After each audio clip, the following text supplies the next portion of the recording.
Hello दोस्तों, कैसे हो आप लोग। 19 सितंबर से जीके एनर्जी का आईपीओ ओपन होने जा रहा है। इस वीडियो के अंदर इस आईपीओ का रिव्यू करेंगे और जानेंगे कि हमें इस आईपीओ में अप्लाई करना चाहिए कि नहीं करना चाहिए, और यदि करना चाहिए तो लॉन्ग टर्म के हिसाब से करना चाहिए कि शॉर्ट टर्म के हिसाब से करना चाहिए। मैं इस वीडियो में आपको केवल इन्फॉर्मेशन दूंगा, बाकी अप्लाई करने का डिसीज़न आपको खुद का रिस्क एनालिसिस लगा के करना है। सबसे पहले हम इस आईपीओ का टाइमलाइन देखेंगे, मतलब ये आईपीओ कब ओपन हो रहा है, कब क्लोज हो रहा है। फिर हम आईपीओ का ग्रे मार्केट प्रीमियम देखेंगे, जिससे कि हमें लिस्टिंग गेन का थोड़ा बहुत अंदाज़ा मिल सकेगा। फिर हम कंपनी का डिटेल देखेंगे, मतलब ये कंपनी क्या करती है, किस सेक्टर में काम करती है और इसका फ्यूचर कैसा रह सकता है। फिर हम इस कंपनी का फंडामेंटल्स देखेंगे, जिससे कि हमें पता चलेगा कि ये कंपनी प्रॉफिट मेकिंग कंपनी है या लॉस मेकिंग कंपनी है। फिर हम इस कंपनी के इसके पीयर से कंपेयर करके देखेंगे कि फंडामेंटली ये कंपनी कहाँ स्टैंड करती है, अपने पीयर से महंगी है या अपने पीयर से सस्ती है। फिर हम इस आईपीओ का डिटेल देखेंगे, मतलब ये कंपनी इस आईपीओ से जो भी पैसा रेज करेगी उस पैसे का क्या करेगी, अपने डेब्ट पेमेंट में यूज़ करेगी या फर्दर एक्सपेंशन में यूज़ करेगी। लास्ट में हम कंक्लूजन देखेंगे कि हमें इस आईपीओ में अप्लाई करना चाहिए कि नहीं करना चाहिए, और यदि करना चाहिए तो लॉन्ग टर्म के हिसाब से करना चाहिए कि शॉर्ट टर्म के हिसाब से करना चाहिए। तो सबसे पहले हम जीके एनर्जी आईपीओ का टाइमलाइन देखते हैं। ये आईपीओ ओपन होगा 19 सितंबर को, क्लोज होगा 23 सितंबर को। इसके शेयर हमारे डीमेट अकाउंट में 24 सितंबर को अलॉट हो जाएंगे और ये कंपनी लिस्ट होगी 26 सितंबर को। यदि ग्रे मार्केट प्रीमियम की बात करें तो अभी इसका अपडेशन नहीं आया है। जैसे ही अपडेशन इसका आएगा मैं अपने टेलीग्राम चैनल में अपडेट कर दूंगा, तो प्लीज़ टेलीग्राम चैनल ज्वाइन कर लें, जिसका डिस्क्रिप्शन में लिंक दिया गया है, ताकि आप कोई भी अपडेट मिस ना कर सकें। जीके एनर्जी 2008 में इनकॉर्पोरेट हो गई थी, मतलब इसको अपने सेक्टर में 17 साल हो गए हैं। 17 साल का एक्सपीरियंस कंपनी के लिए अच्छा खासा एक्सपीरियंस होता है। बेसिकली ये company solar power agriculture pump का मैन्युफैक्चर और डिस्ट्रीब्यूशन करती है। ये कंपनी पीएम कुसुम स्कीम के तहत भी जुड़ी है, जिसके तहत किसानों को सोलर पंप सब्सिडाइज रेट पे प्रोवाइड किया जाता है। ये कंपनी किसानों को सर्वे हो गया, डिज़ाइन हो गया, सप्लाई हो गया, असेंबली, इंस्टॉलेशन, सारी चीज़ें प्रोवाइड करती है और उनके सोर्स के पास मेंटेनेंस की भी फैसिलिटी प्रोवाइड करती है।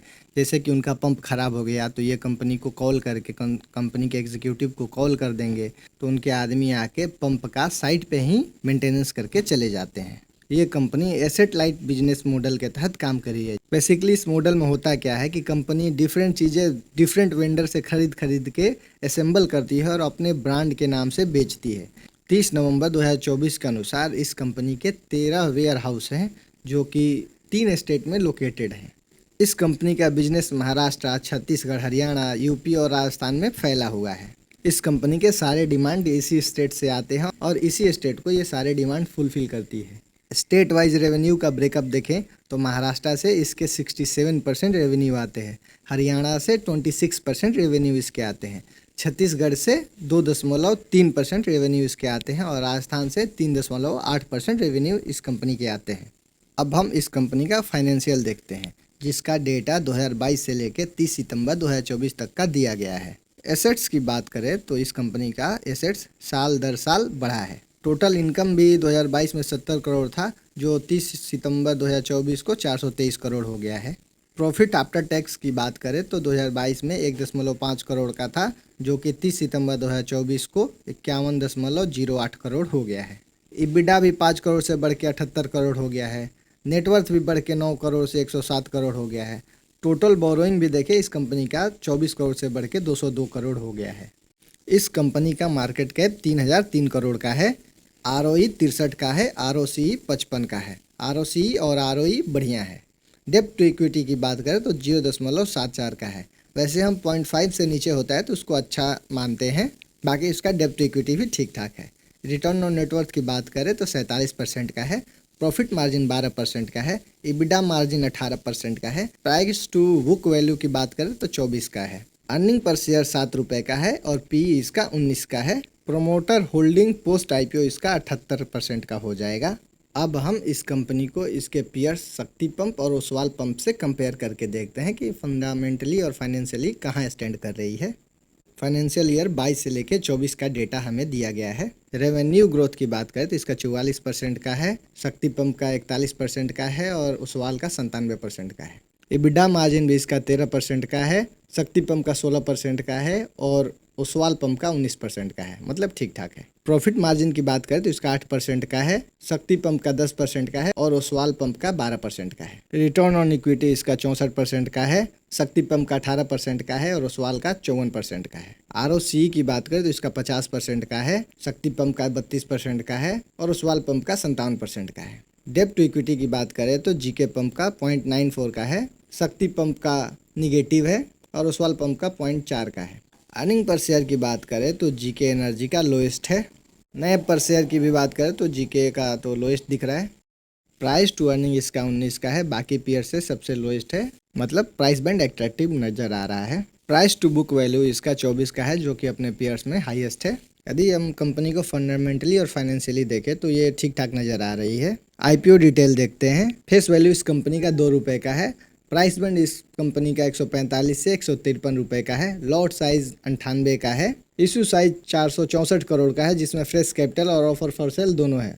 फ्रेश इशू 400 करोड़ का और ऑफर फॉर सेल 64 करोड़ का है। ये कंपनी BSE और NSE दोनों पे लिस्ट होगी। IPO रिजर्वेशन की बात करें तो QIB के लिए 50% शेयर रिजर्व है, NII के लिए 15% शेयर रिजर्व है और ये रिटेलर को 35% शेयर ऑफर कर रहे हैं। लॉट साइज़ की बात करें तो 98 शेयर का लॉट है रिटेलर के लिए। मिनिमम आप 1 लॉट के लिए अप्लाई कर सकते हैं, जिसका वैल्यू 14,994 रुपये है। स्मॉल HNI 1372 शेयर के लिए अप्लाई कर सकते हैं, जो कि 14 लॉट का है। और बिग HNI 67 लॉट यानी कि 6,566 शेयर के लिए अप्लाई कर सकते हैं, जिसका वैल्यू 10,04,598 रुपये होगा। IPO ऑब्जेक्टिव की बात करें तो ये कंपनी 464 करोड़ में से 422 करोड़ का इस्तेमाल long term working capital requirement में यूज़ करेगी। बाकी पैसे का यूज़ ये जनरल कॉर्पोरेट पर्पस में करेगी।